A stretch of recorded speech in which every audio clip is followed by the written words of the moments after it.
Climate Conversations, the podcast all about the impacts of climate change and how we can make a difference. I'm your host, Owen, and I'm joined by my co-hosts, Dean, Luna, and Corbin.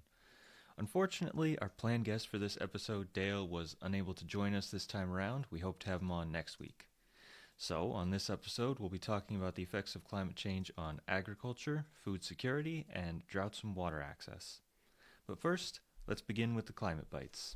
For those tuning in for the first time, Climate Bites is our rapid-fire segment about recent major climate events. I'll turn it over to Luna to start. According to the cardiology medical journal Circulation, research is indicating an increase in cardiovascular-related deaths from extreme heat events in the U.S. Currently, the rate is projected to double. Lead study author Sami Katana, assistant professor of medicine at University of Pennsylvania, states that more aggressive climate change remediation policies are needed to curb the effects of the world's cardiac health. Benchmark data aggregated showed that greater numbers of extreme heat days are linked to more cardiovascular deaths. Here's a grim statistic from the analysis. Quote, even if currently proposed reductions in greenhouse gas emissions are fully implemented, excess cardiovascular deaths due to extreme heat are projected to be 162% higher in the middle of the century compared to the 2008 to 2019 baseline. There are some marked differences among the populations with regards to these impacts. Black residents are at risk of higher rates of disease and death. They tend to have less access to cooling solutions, less tree cover, fewer air-conditioned units in housing, and increased vulnerability to the heat island effect. Pollution in the form of particulate matter also figures greatly into these extreme heat-related deaths. More on that in future episodes. This is Luna with New England Climate Conversations Climate Bites. Back to you, Corbin. Storm Kieran ripped its way through most of Europe with a whopping 100-mile-per-hour winds that left 12 dead and millions without power. Almost more than 8 inches of rainwater swept through Europe, causing flash floods, car crashes, and even bridge collapses. Over 10,000 rescue calls were made, and the wind reached approximately 137 miles per hour in northern France. As of November 7th, 2023, China has announced that they have a new methane gas reduction plan set in place after the 2021 plan in Beijing failed to come to fruition. Currently, the U.S. and 150 other countries have committed to cutting down methane gas emissions by as much as 30% by as early as 2030, which China had not joined in on. China makes up roughly 60% of their power by burning coal, making it one of the biggest producers of greenhouse gases. China plans on reducing its coal usage so they may have a positive effect on the greenhouse gases they emit. And for our final climate bite this week, the 5th Annual UN Climate Conference, the COP28, will be occurring from November 30th to December 12th of this year. So it's actually the 5th Annual UN Climate Conference, is going to be addressing concerns of indigenous populations and is also going to continue to come up with solutions for humanity to address climate change.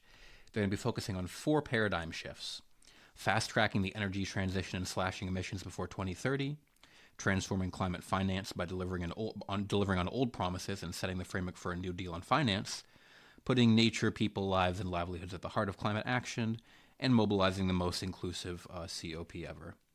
And I suppose we will see in the coming weeks whether or not these goals come to fruition. Well, in the previous episode, episode 3, we explored the extreme weather effects of climate change, how they cause wildfires, and all that good stuff. But we're going to take some of the things from that episode to their logical conclusion now, and talk about, among other things, the effects that climate change has on agriculture specifically, and what this may mean for you. My colleague Luna will elaborate on some more specific effects of the impact on the food supply in just a little bit. So the effects of climate change on the wheat and maize crops could be felt as early as 2030 and as late as 2070, but the devastation will be the same. A new NASA study published in the journal Nature Food found that as early as that 2030 point, we could see maize yield decreases of up to 24%, while wheat yields may temporarily, and I cannot stress enough that this is temporary, and also comes with some caveats, increase by up to 17%. The same study projects a 40% or larger decrease in yields by 2070 in many parts of the world. The entire eastern half of the United States, much of Central America, parts of South America, China, India, Africa, Southeast Asia, and the few parts of the Arabian Peninsula capable of growing anything at all, mostly the southwestern and northeastern parts, will be the areas affected. So before we get to those long-term decreases in yield, as we're currently seeing an increase, then, at least we're in the green right now, right? Well, you're kind of right, but those caveats I mentioned are quite significant. Something to consider is that even though it may increase yields for certain crops, due to the additional sunlight and carbon dioxide in the atmosphere, right? Because crops need time to grow, store energy, develop. You may end up with higher yields than only of lower nutrient content, but plants themselves that end up producing less total grain. So the agricultural system, being an extremely complex and interconnected one, has other issues to deal with other than purely numerically decreased yields. Growing seasons themselves will change due to increased heat messing with the seasons. Climate change also brings entirely different rainfall patterns to the table, not only affecting the Southeast Asian monsoon season, which is a huge food security problem by itself, as this affects the livelihoods of over 1 billion people working in agriculture, but making extremes of precipitation more likely and further impacting crop yields. Other factors that will also affect agriculture include increased insect population and other crop pests, more weeds, and an increased number of diseases. Remember when the chestnut blight killed 4 billion trees in North America alone in the first half of the 20th century? No? Well, you'll become a lot more familiar with it and associated nasty fungal crop infections as the warmer temperatures increase the spread of them, having a yet unspecified but certainly devastating effect on crops. Naturally, climate change will also affect any agricultural practices related to animals as well. Animal health, growth, and reproduction are all sensitive to changes in temperature. A very revealing article from the Minnesota Pollution Control Agency notes that increased deaths from heat stress, lower production of poultry and bovine products, slower weight gain for all animals, and generally decreased reproduction are all to be expected from climate change. The article draws particular note to hogs, where heat stress reduces appetite, breeding, gestation, and lactation, with heat-related causes already costing the U.S. swine industry more than $300 million annually, with costs sure to increase in the future. You said that's from Minnesota specifically. How relevant is that to the rest of the country or the world in general? Well, I would say it's pretty relevant, Owen, because as usual, climate change isn't the only thing impacting agriculture that humans do. It's a bit of a two-pronged attack on agriculture. Anthropomorphic climate change exacerbates agricultural issues already created or made worse by so-called industrial amplifiers, according to an article published by the Union of Concerned Scientists. Industrial amplifiers, of which 3 are listed in the article, degraded soils, simplified landscapes, and intensive inputs, are practices intentionally executed by the factory farming industry that exacerbates the problem that agriculture has due to climate change. Simplified landscapes, for example, the term for the lack of biodiversity over large swaths of land that occurs in factory farming due to industry practices, leaves crops highly vulnerable to disease, insects, and specific crop yield issues. Intensive inputs, on the other hand, which is the term for the necessity of using larger and larger amounts of pesticides and harsh chemicals in response to increased insects and accelerated erosion, causes pollution downstream via flooding, which is yet another more common negative effect of climate change, and could also cause more water usage by desperate farmers. Many of these are global practices, especially with a smaller percentage of humans being involved in agriculture than at any other point in human history. And these are just some of the many ways that climate change will impact human agriculture. As you can see, when it comes to this topic, everything is interconnected and has a rather unfortunate negative ripple effect on everything else. Imbalanced monsoons due to climate change, crop failure and livelihood risk. Farmers use more pesticides in response to soil erosion caused by factory farming, more soil erosion, which increases drought and insect populations, which creates a nasty positive feedback loop of playing catch-up with crop yields and protective measures. What about generally increased carbon dioxide emissions? Well, more heat and carbon dioxide in the ocean and atmosphere, which not only jeopardizes the seafood industry due to ocean acidification, but it also affects crop quality globally. The point is that climate change is already affecting agriculture, and the more devastating effects will likely be realized by the end of the century unless we quickly change course. And with that, I'll pass it off to my colleague Luna. Forget the compost heap. Where are those banana peels going? The landfill, if we're using polite terms, is the destiny of a disturbingly large amount of food, the vast majority being perfectly sound to eat. That waste starts further up the lifespan chain than most of us assume. It starts at the farm.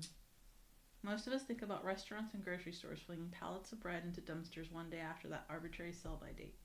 When we think of food waste, however, a systemic approach requires us to travel further up the supply chain and produce food products.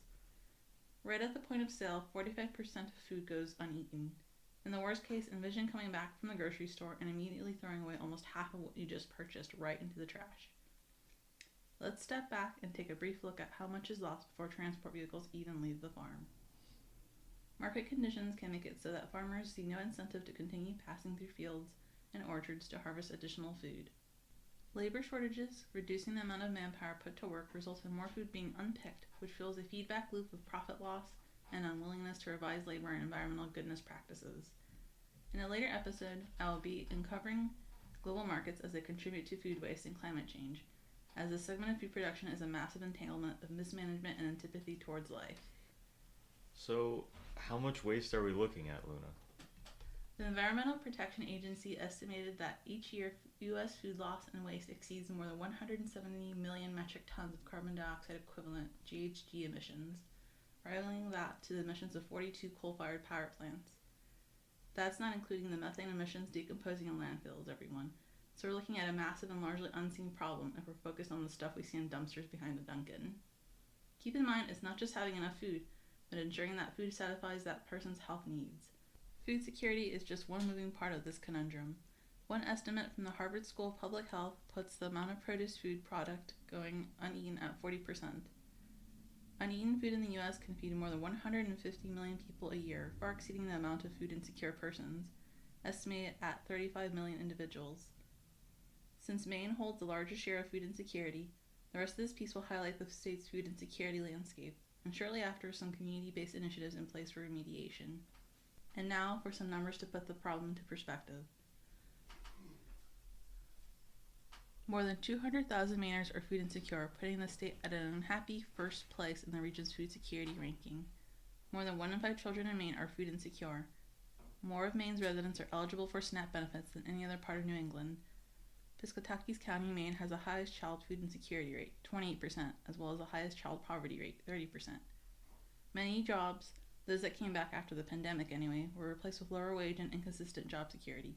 In other words, tourist industry jobs. One look at the problem is the Good Shepherd Food Bank, a Maine-based hunger relief nonprofit. The organization, which serves all 16 counties in Maine, facilitates programs which include distributing goods to food pantries. They have distributed more than 25 million meals across Maine. Everyone at the Table, Ending Hunger by 2030, is the name of the plan outlined in 2019's 129th Maine Legislature. It outlines 5 strategic goals to address hunger, which includes closing the equity gap in household food insecurity by addressing underlying social inequities with a tactic of respond and prevent. The plan identified the causes or drivers, limited household resources, limited community resources, and high cost of living. Furthermore, food insecurity, aka hunger and malnutrition, feel a process of chronic disease and social instability. The cost of status quo, in other words, not doing anything about hunger, is over $1 billion.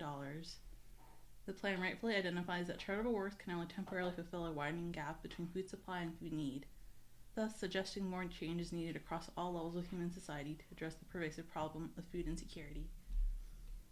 Full Plates, Full Potential is a Maine-based initiative dedicated to alleviating child hunger in Maine. Among their activities, the organization helped pass a legislative document called the School Meals for All in 2021. They successfully advocated for full funding of the program in 2022. With this, they provided an avenue for schools to meet some of the hunger alleviation for families. They have also expanded a school fund titled the Local Foods Fund for the purchase of locally produced foods. In a later episode, we will take a look at food waste within the food production system. This has been New England Climate Conversations. Back to you, Owen. Now I'd like to discuss how climate change impacts water scarcity and droughts. Essentially, rising temperatures disrupt precipitation patterns and the entire water cycle, which leads to an increase in these water-related problems. Already, the number and duration of droughts has increased by 29% since 2000 as compared to the 2 previous decades. And currently, about 2 billion people worldwide don't have access to safe drinking water according to the United Nations. Roughly half of the world's population is experiencing severe water scarcity for at least part of the year, and these numbers are expected to increase, exacerbated by climate change and population growth. So how does climate change contribute to water scarcity and drought? Well, warmer temperatures increase evaporation, which reduces surface water and dries out soil and vegetation, making periods with low precipitation drier than they would be in cooler conditions.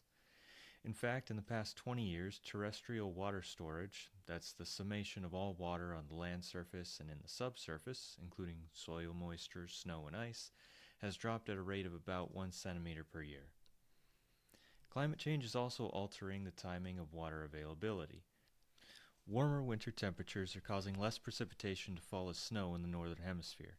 Even if the total annual precipitation remains the same, decreased snowpack can be a problem because many water management systems rely on spring snowpack melt. Some ecosystems also depend on snowmelt to supply cold water for species including salmon. Also, because snow is a reflective surface, having less of it can increase surface temperatures, which exacerbates the problem further.